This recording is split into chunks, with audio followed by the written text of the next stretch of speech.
Today, I'm going to briefly talk about how the United States is waging a new Cold War and how Latin America is at the center of this new Cold War. And this is a new Cold War targeting China and also targeting Russia. And the recent events in Ukraine very much fit into this. We should understand that the United States is waging a new Cold War to try to maintain its unipolar hegemony. The U.S. has created this imperial order, and the integration of Latin America with the Eurasian powers of China and Russia does actually threaten U.S. unipolar hegemony. It doesn't threaten the people of the United States. It doesn't threaten the people of Europe. It doesn't threaten people anywhere, but it does threaten imperialism, which is why Washington is so desperate to try to prevent Latin America from having an independent foreign policy and from being able to integrate with China and also Russia.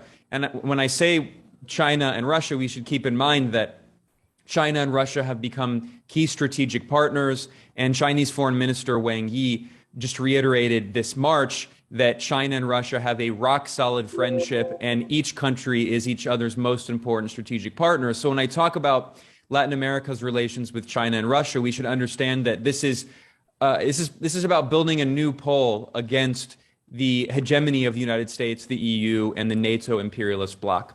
So I want to begin stressing that the United States in recent years has shifted its foreign policy away from the so-called war on terror, which resulted in terrorist wars on the people of West Asia and North Africa, leading to millions of deaths in Iraq, in Afghanistan, in Yemen. Right now, Yemen is still suffering from the worst humanitarian catastrophe on earth. The United Nations has said that nearly 400,000 Yemenis have lost their lives in this war that this March has now seen its 7th anniversary, with the support of the U.S. and Britain sending weapons and constant military aid. And in this shift we've seen away from the so-called war on terror, the United States has instead talked about what it calls great power competition. And that is really a euphemism for a new Cold War. And this was made explicit in the Pentagon's National Defense Strategy of 2018, in which Washington said explicitly that its two main so-called threats are China and Russia, followed by North Korea, that is the DPRK, and also Iran, and then also Venezuela, Cuba, Nicaragua. So the United States has declared that these states are so-called threats to the national security of Washington. It has imposed illegal sanctions on these countries and has done so extrajudicially by claiming that these countries are extraordinary threats to the national security and interests of the United States. Now, we've also seen that the CIA and the intelligence community in the United States has just released a report at the beginning of 2022 of so-called threats. It's called the Annual Threat Assessment Report. And in this report, the U.S. intelligence community identifies China and Russia as the top so-called threats to the United States, followed by Iran and North Korea. And in a Senate Intelligence Committee hearing this March, the director of U.S. National Intelligence, Avril Haines, referred to the People's Republic of China as the top threat.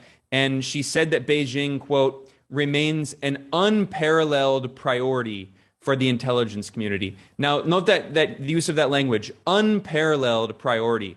That means that the U.S. sees China as its top threat. And anytime the United States talks about Latin America these days, it talks about China's relations, its bilateral relations with countries in Latin America. And we've seen repeated invocation of the Monroe Doctrine in regard to that. I'll get to that in a moment. Just a few weeks ago, the top Latin America foreign policy advisor for Joe Biden, Juan Gonzalez, did an interview with Voice of America, which is a CIA-created U.S. government media outlet, in which he said explicitly that the new Western sanctions imposed on Russia over its military intervention in Ukraine are also explicitly targeted at the economies of Venezuela, Cuba, and Nicaragua. So we see another example of this new Cold War in which the U.S. takes actions against Russia, but those actions are also aimed at socialist forces and anti-imperialist forces in Latin America. And the U.S. increasingly sees these countries as part of a unified bloc. which, as I said earlier, I mean, this is part of the creation of an independent bloc to challenge unipolar U.S. hegemony and its illegal sanctions and illegal wars around the world. We also saw this very clearly recently in the UN vote on Ukraine. If you look at the countries that voted in alliance with Russia or that abstained, they are pretty much all of the countries with socialist and anti-imperialist governments, including, Venezuela, Nicaragua, Cuba, Bolivia, also Laos, Vietnam, China, and also countries that had anti-colonial revolutions like in Algeria and Angola and Eritrea. So we see that the United States, through this new Cold War, has been trying to force the creation of really a kind of bipolar order to prevent the creation of a multipolar order. And Latin America has become a key part of this architecture to build a multipolar world through integration with China and Russia, not only economically, but through political integration with groups like the Group of Friends in Defense of the UN Charter. And we should also understand that while the U.S. is threatening China and Latin America, and while it's sending weapons, billions of dollars of weapons to Ukraine, it is deploying its military to these regions. And we saw that after Russia started its military intervention in Ukraine on February 24th, just 2 days later, on February 26th, the U.S. Navy sent a guided missile destroyer through the Taiwan Strait, directly threatening China. And of course, we know that the United States has military forces in Taiwan that are training separatists for a future war against the People's Republic of China. Now, just a day after the U.S. sent this missile ship, this missile-guided destroyer through the Taiwan Strait, on February 27th, the next day, and 28th, the U.S. Navy held anti-submarine warfare exercises with Colombia, and in these military exercises, the Colombian Navy, for the first time ever, used a nuclear submarine from the United States. So this is a clear threat to Venezuela one day after the U.S. threatened China militarily. And let's not forget that Colombia is the first and only special partner of NATO in South America. Now, I want to remind people, NATO stands for North American Treaty Organization. And last time I looked at a map, Colombia is very much, North Atlantic. There's a Freudian slip there. I mean, it is the North American, really, but it's the North Atlantic. But last time I looked at a map, Colombia, which is firmly in South America, is not in the North Atlantic region. We see that NATO has nothing to do with the North Atlantic. NATO, in fact, is the North American military organization. It is a U.S. imperial military alliance. And we see that the role of Colombia has exposed this, and the fact that the U.S. is doing military exercises in the Caribbean Sea with Colombia right near the border of Venezuela after threatening China once again shows how similar these new Cold War tactics are. And finally, this brings me to the discussion of the Monroe Doctrine. This is an 1823 colonial doctrine. It's nearly 200 years old, and we've seen it in the past few years invoked more and more, and always in the context of the U.S. threatening China and Russia for daring to have consensual bilateral relations with countries in Latin America. We saw that Donald Trump, the former U.S. president, invoked the Monroe Doctrine in his United Nations General Assembly address in 2018. This was Washington saying on the international stage, Latin America is our colonial backyard. We also saw that the Secretary of State, Rex Tillerson, a former oil industry executive, he openly invoked the Monroe Doctrine, as did U.S. National Security Advisor John Bolton, specifically in regard to Venezuela, threatening Venezuela for daring to have bilateral relations with China against an illegal U.S. blockade. And we also saw this even more recently invoked just earlier this year in 2022, when the Argentine president, who's certainly not a revolutionary, in fact, he has unfortunately sometimes played a role of criticizing some of the progressive and revolutionary anti-imperialist governments in the region. But Argentina also has its own national interests. Argentina has been repressed by U.S. imperialism, and Argentina is trapped in $44.5 billion in odious debt from the International Monetary Fund, which is an arm of the United States. And Alberto Fernandez, the center-left president or centrist president of Argentina, recently took a trip to China and Russia. And he said very explicitly that Argentina needs a new era in relations because the Washington-dominated IMF has not allowed Argentina to pursue an independent path. And this shows that even countries in the region that do not have progressive or at least revolutionary socialist governments, even other countries in the region, even some countries in Latin America that have conservative governments and reactionary governments, they have recognized that China is offering them more favorable economic agreements.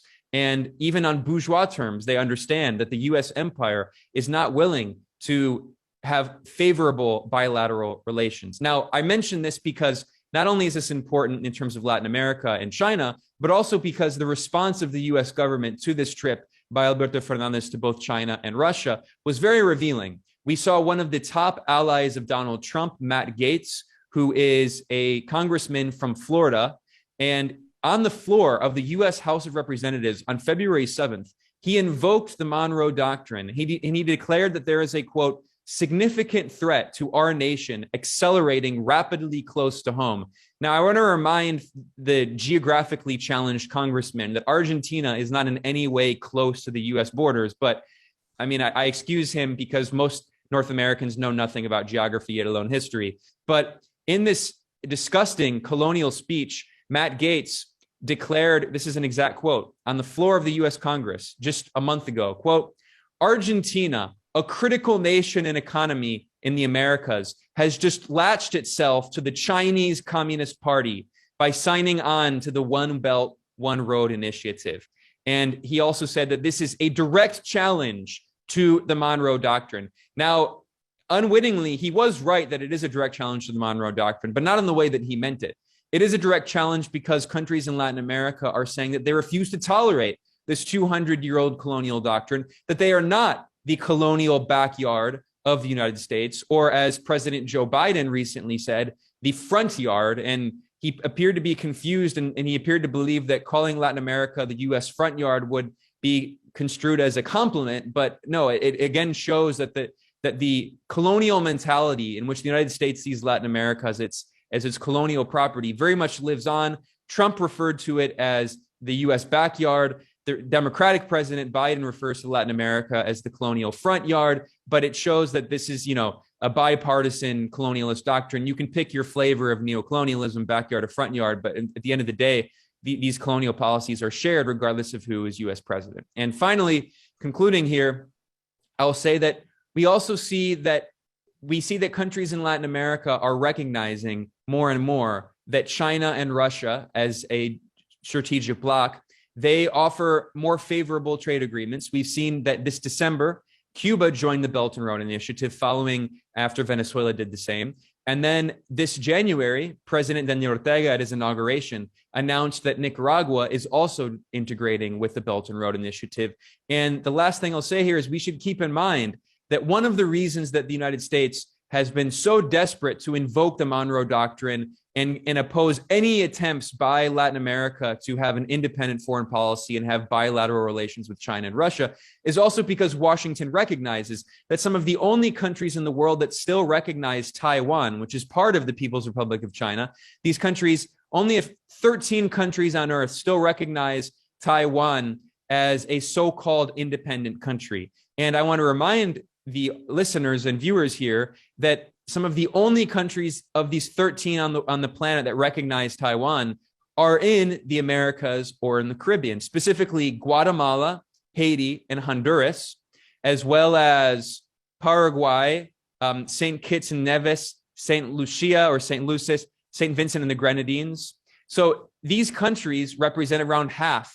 That is, Central America and the Caribbean represent around half of the countries of the 13 countries on earth that still recognize Taiwan against international law as an independent state. So I think this is another reason that Washington is so desperate to bully countries in Latin America and the Caribbean to prevent them from having favorable bilateral relations with China and Russia by extension, because the United States understands that Taiwan is, in U.S. strategy, Taiwan is meant to be a colonialist outpost. The U.S. strategy of the new Cold War is to support a secessionist movement and potentially a war with the People's Republic of China, and to turn Taiwan back into a U.S. military base with nuclear weapons, as Taiwan was for decades, from the 1950s into the 1970s during the first Cold War. So in this new Cold War, the United States is trying to turn Taiwan into a colonial outpost to threaten the People's Republic of China.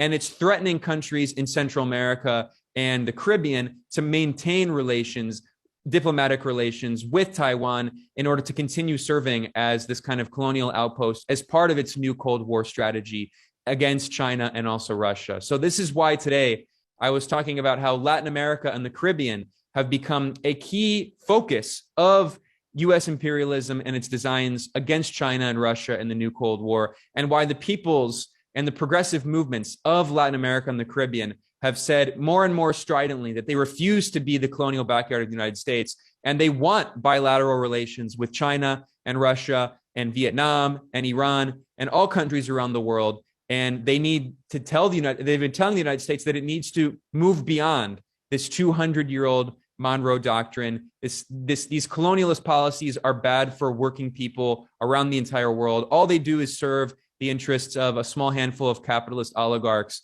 And more, as we saw in comments from former president of Brazil, Dilma Rousseff, and many other presidents, Latin America has said clearly that it's not going to play along with the U.S. designs in the new Cold War.